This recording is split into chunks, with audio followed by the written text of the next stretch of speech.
Hello students, NEET के previous year की question answers की सीरीज के अंदर आज हमने टॉपिक ले रखा है properties of matter,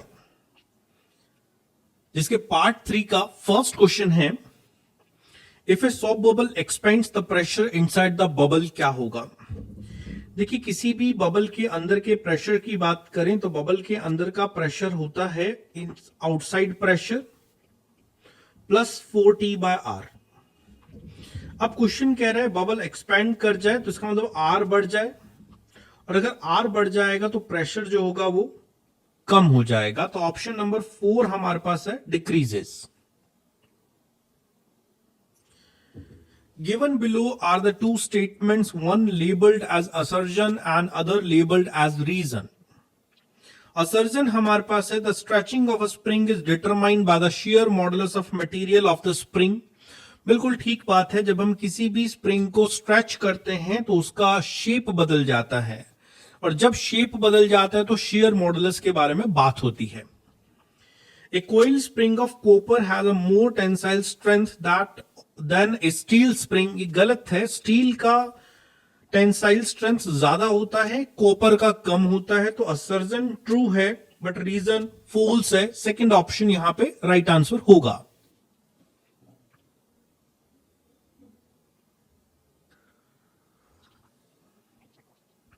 the correct statement about the variation of viscosity of fluid with increase in temperature क्या होगा। देखिए, जब हम किसी भी फ्लूइड को गर्म करते हैं तो लिक्विड की विस्कोसिटी कम हो जाती है। जैसे जब हनी को के अंदर फ्लो ना हो रहा तो उसको हम थोड़ी देर सनलाइट में रखते हैं ताकि उसका फ्लो इजीली हो जाए। तो इसका मतलब viscosity of liquid decreases with increasing temperature. तो ऑप्शन नंबर हमारा 3 सही है, विस्कोसिटी ऑफ लिक्विड डिक्रीजेस। लेकिन अगर गैसेस की बात करें तो विस्कोसिटी टेम्परेचर के साथ बढ़ जाती है, जो कि ऑप्शन में नहीं दिया गया है।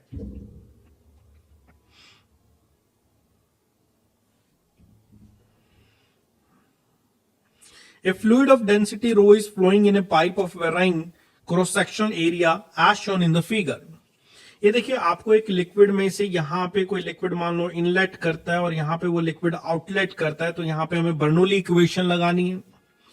देखिए, दोनों तरफ अगर हम बात करें तो हमारे पास हाइट अलग है तो पोटेंशियल एनर्जी दोनों के डिफरेंट होगी। दोनों के क्रॉस सेक्शनल एरिया अलग है तो वेलोसिटी अलग होगी, तो काइनेटिक एनर्जी डिफरेंट होगी। और अगर काइनेटिक एनर्जी और पोटेंशियल एनर्जी बदल गई तो प्रेशर भी तो बदलेगा। तो इसका मतलब इसमें हमारा फोर्थ ऑप्शन आएगा, जिसके अंदर हमारे तीनों चीजें हमें काउंट करनी होंगी। Air is pushed carefully into a soap bubble of radius r to double its radius. If the surface tension of soap bubble is T, then work done in this process is। देखिए, किसी भी soap bubble की radius बढ़ाने का मतलब होता है उसकी सरफेस एनर्जी को चेंज कर देना, और सोप बबल की सरफेस एनर्जी को चेंज करने का फॉर्मूला हमारे पास होता है 8πTr2 का square minus R1 square. 8πT initially उसकी रेडियस R कही गई है, बाद में उसकी रेडियस को हमने डबल कर दिया। तो 2R का स्क्वायर करेंगे 4 होगा, 4 में से 1 जाएगा 3 होगा, 3 को 8 से मल्टीपल करेंगे, you will get 24πr²T which come in the option number 1। Two copper vessel A and B have the same base area but different shape। A takes twice the volume of the water B requires to fill up to a particular common height। The correct statement among the following is pressure on the base of area A is that same of the B। अब देखिए, दोनों questions के अंदर हमें ये कहा गया, दोनों के अंदर हमारा जो वेसल है ना उसमें सेम हाइट तक लिक्विड फिल किया है, और हमारा प्रेशर सिर्फ हाइट पर डिपेंड करता है, इसलिए pressure in A at the base will be pressure in B of, ठीक है। तो A और B के बेस पे प्रेशर सेम आएगा।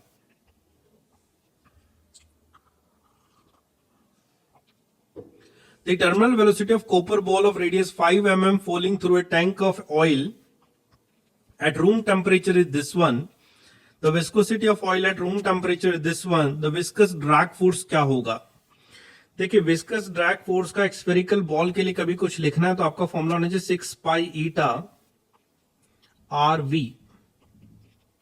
पाई की वैल्यू यहां पे रखिए आप 3.14, ईटा की वैल्यू है 0.9, रेडियस है 5 mm और वेलोसिटी है 10 सेंटीमीटर पर मीटर। तो ये सारी डेटास को मैंने एमकेएस यूनिट में चेंज करके पुट किया है। अब इन सबका आपने मल्टीपल करना और मल्टीपल करके आपने आंसर चेक करना है कि हमारे पास आंसर क्या आएगा। तो जब हम इसे मल्टीपल करेंगे तो हमारा आंसर आएगा 8.48 इंटू 10⁻³ न्यूटन।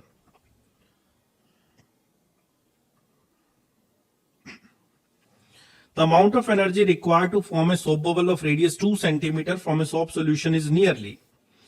देखिए, एक सोप बबल बनाने के लिए हमारे पास जो वर्क डन होता है वो उसकी सरफेस एनर्जी के इक्वल होता है, और सोप बबल के लिए आप लिखेंगे 8 पाई r² इंटू टी।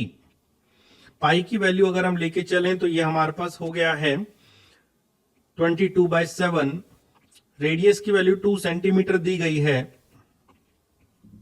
और सरफेस टेंशन की value 0.03।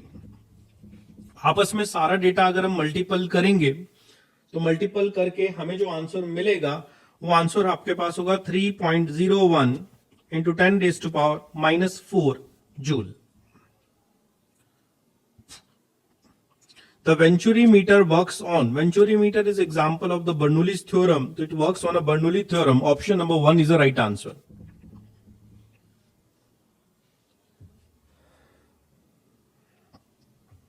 Let a wire be suspended from the ceiling and stretched by the weight W attached to its free end. The longitudinal stress at any point of cross-sectional area A of the wire will be, stress आपके पास होता है force upon area, तो W by A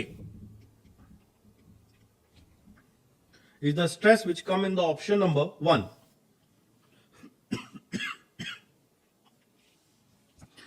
The amount of elastic potential energy per unit volume of a steel of wire of length this one is stretched by this one. देखिए, हमें ना पूछा गया elastic potential energy per unit volume.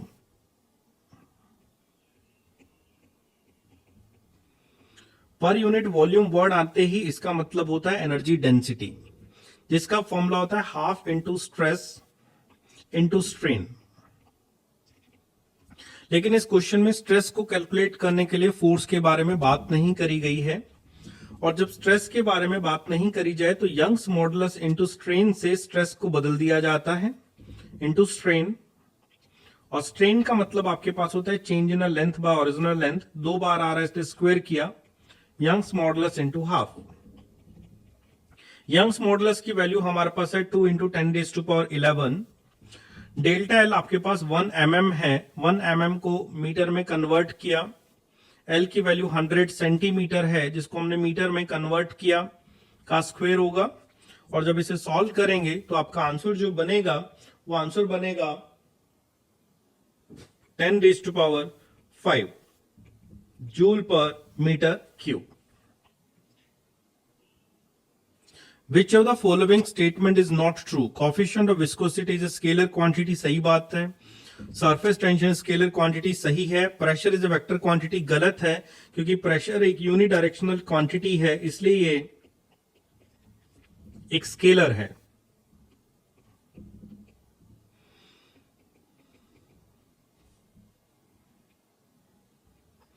The viscous drag acting on a metal sphere of diameter 1 mm falling through a fluid of viscosity this one with the velocity this one। देखिए, viscous drag force अगर किसी भी एक sphere के लिए calculate करना है तो फॉर्मूला फिर से पुराने वाले न्यूमेरिकल की तरह 6 पाई ईटा आरवी लगाएंगे। पाई की वैल्यू आपने 22/7 रखा, ईटा की वैल्यू क्वेश्चन ने 0.8 दिया है, रेडियस 1 mm है हमारे पास और वेलोसिटी 2 है। इस सारे को मल्टीपल करेंगे और मल्टीपल करके हम आंसर को कैलकुलेट करेंगे, और इसका आंसर हमारे पास आ जाएगा 15 into 10⁻³ Newton. An ideal fluid is flowing in a non-uniform cross-sectional tube XY as shown in the figure. From X to Y, the K1 and K2 are the kinetic energy per unit volume of the fluid at X and Y respectively. Then correct option is। इस question के अंदर हमने diagram बनाना missing हो गया है, इसलिए इसको हम लीव कर रहे हैं, इसको हम बाद में देखेंगे। चलिए 2025 का सबसे टफ क्वेश्चन की अगर हम बात करें तो 2025 का सबसे टफ क्वेश्चन जो है वो आपके सामने है। इस क्वेश्चन में दिया गया है consider a water tank as shown in the figure, it has one wall at x equals to l। यहां पे एक वॉल दिखाई गई है x इक्वल्स टू l पे, and can be taken to be very wide in Z direction. Z direction का मतलब ऐसे पीछे की तरफ लेके जाएंगे इसको, क्योंकि XY प्लेन हमें दिखाया गया है। When filled with a liquid of the surface tension S and density rho, the liquid surface makes an angle theta naught with the x-axis at x equals to L. If y is the height of the surface, then equation of yx is, देखिए अब हम यहां पे क्या करें, जो हमारे पास इस तरह से डायग्राम दिया जाता है इसे कहते हैं शेप ऑफ लिक्विड सरफेस जो हमारे पास है।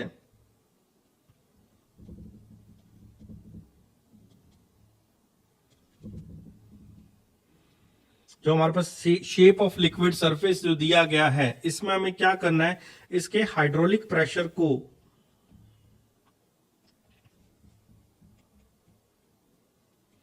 सरफेस टेंशन की वजह से प्रेशर से बैलेंस करना पड़ेगा।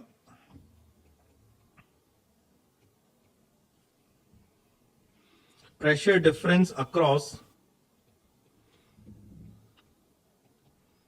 Surface due to surface tension से बैलेंस करना होगा। हाइड्रोलिक प्रेशर का मतलब होता है रो जी एच या रो जी वाई कह सकते हैं, क्योंकि हाइट यहां पे वाई कहा गया है। और सरफेस टेंशन का जो प्रेशर होता है वो होता है surface tension into radius of curvature. इसे हम इक्वेशन नंबर 1 ले लेते हैं। तो हाइड्रोस्टैटिक प्रेशर जो हाइट की वजह से है उसे हमने रो जी वाई कह दिया, और सरफेस टेंशन की वजह से जो प्रेशर आया उसे हमने S इंटू एक्स कह दिया, x इंटू एक्स, या फिर हम कहें x इंटू कुछ भी नाम दे दीजिए, इसको R दे दीजिए, x दे दिया मैंने नाम, x यहां पे मैंने रेडियस ऑफ कर्वेचर को बोला है। अगर हमारे पास थीटा बहुत स्मॉल हो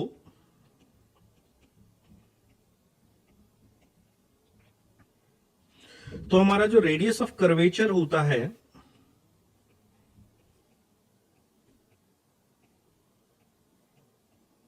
x, वो approximately double differentiation of the surface curvature होता है, D square Y by D X square कह सकते हैं। That is called second derivative of height function with respect to X होता है। इसे हम इक्वेशन नंबर 2 कहते हैं। अब आपका जो रो जी वाई आया है, इसके अंदर हमने x की जगह पे अगर हम D square Y by D X square replace कर दें तो D square Y by D X square की जो वैल्यू निकल के आती है वो rho g y by s निकल के आती है, जो कि हमें ऑप्शन नंबर 2 में मिला है। तो option number 2 is a right answer. तो ये हमारा क्वेश्चन था जिसके अंदर हम लोगों ने जो है फाइंड आउट करा कि हमारे पास जो है इसका जो कर्वेचर है वो किस पे डिपेंड करेगा, कैसे होगा।